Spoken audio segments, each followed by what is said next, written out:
जीवनामध्ये भगवंताची कृपा जर करून घ्यायची असेल, सांगितलंय फक्त असं नाही की फक्त प्रपंच करावा किंवा फक्त परमार्थ करावा. प्रपंच करून परमार्थ करावा लागेल. जेव्हा जीवनामध्ये प्रपंचाला परमार्थाची जोड असेल, असं नाही, अखंड भगवंताचं नामच चिंतन जेव्हा वेळ भेटेल तेव्हा करत राहिलं पाहिजे. तरी तुम्हाला सांगेल एवढं आम्ही तुम्हाला सांगतोय, भजन करा, कीर्तन ऐका, कथा ऐका. तुम्ही म्हणत असाल ताई 7 दिवस आमच्या जीवाला माहिती कसा कसा वेळ काढतो आम्ही कथेला यायला, आम्हाला कुठे वेळ भेटतो भजन करण्यासाठी.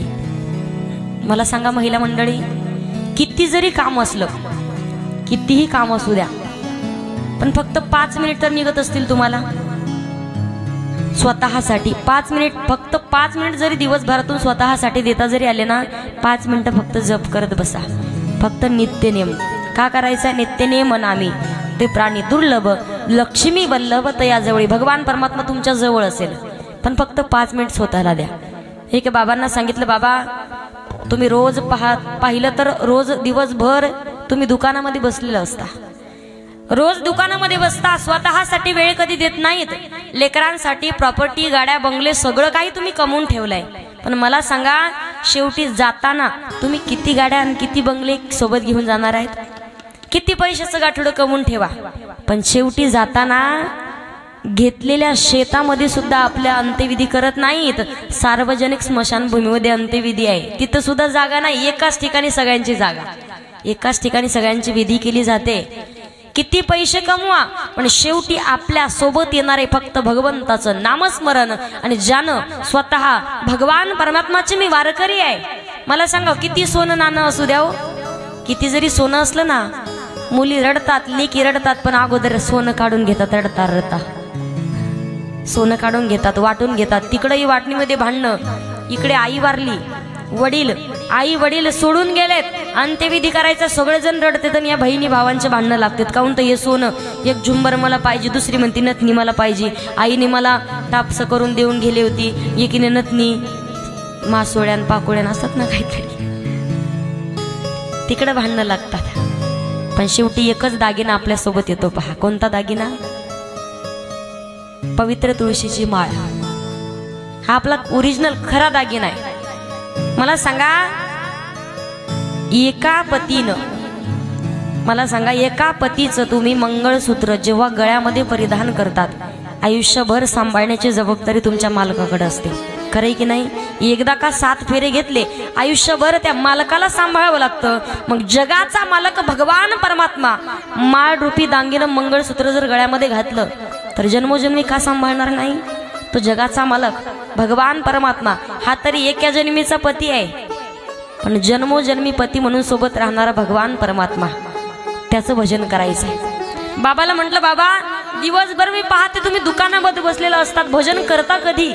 बाबा म्हणे, ताई किराणा दुकान आहे, कुठं भजन करायला वेळ भेटत नाही, सकाळी दुपारी संध्याकाळी वेळ भेटत नाही. म्हटलं, बाबा सकाळी सकाळी आंघोळ करताना काही काम असतं का दुसरं?